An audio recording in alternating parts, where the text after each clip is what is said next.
wanted to share some nice pentatonic tricks for playing over major, minor, and dominant chords for a more modern sound. Since this is part one of a series, in this video we'll be going over a more basic and inside sort of sound, and I'll show how it can be applied to a 2-5-1 situation. In the next parts of this series we'll be using more advanced concepts, and we'll be expanding on the content from this video, and also some ways to practice your pentatonic scales and apply them to real-world situations. For me, I think in minor pentatonics a lot more often than major pentatonics. I found they're more flexible and versatile and just sound better overall. That's just me though. Let's first look at a major 7 chord. I'm going to take a C major 7. You can play the C major pentatonic, which gives that major 6 sound.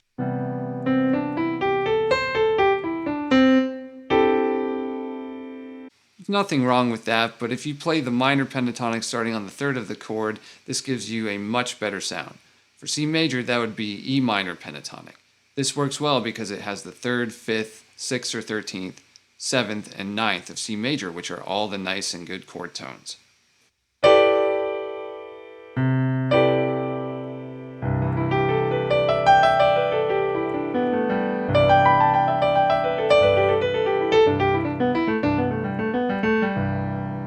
If you want a nice Lydian sound on your major chords, you can use the minor pentatonic starting on the major 7th. So for C major, that would be the B minor pentatonic scale.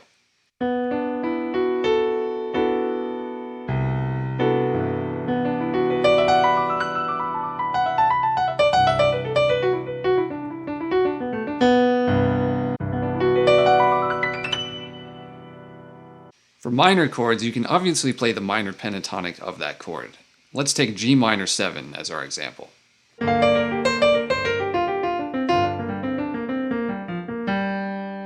nice trick for a more Dorian sound that really highlights the natural 13 or minor 13 sound is playing the minor pentatonic scale a whole step up from the root. So in this case, A minor pentatonic over the G minor 7 chord.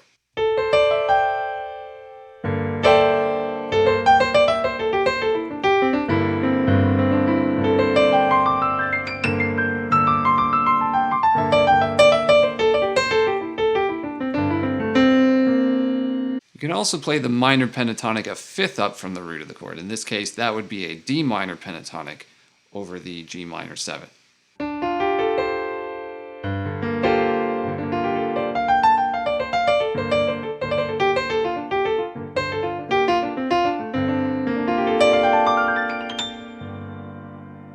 For dominant chords, for a basic sound, we can use the dominant pentatonic scale. For a C7 dominant chord, it would be C, D, E, G, and B flat. It basically spells out your standard dominant 7th chord voicing with D, the 9th, added.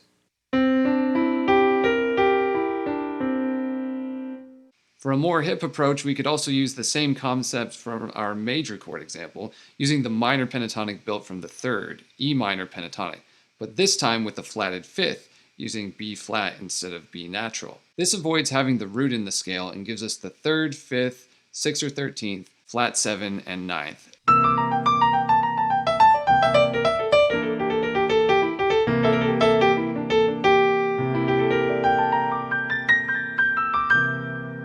You can apply all this to 2-5-1s in your jazz playing.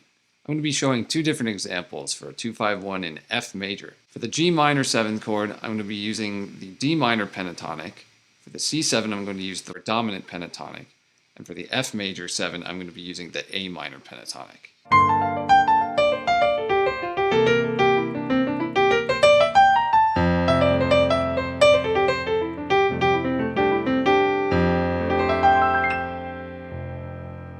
For the next example, now I'm going to be using the A minor pentatonic for the G minor 7 chord, the E minor pentatonic with the flat 5 for the C7, and the E minor pentatonic for the F major 7 for the Lydian sound.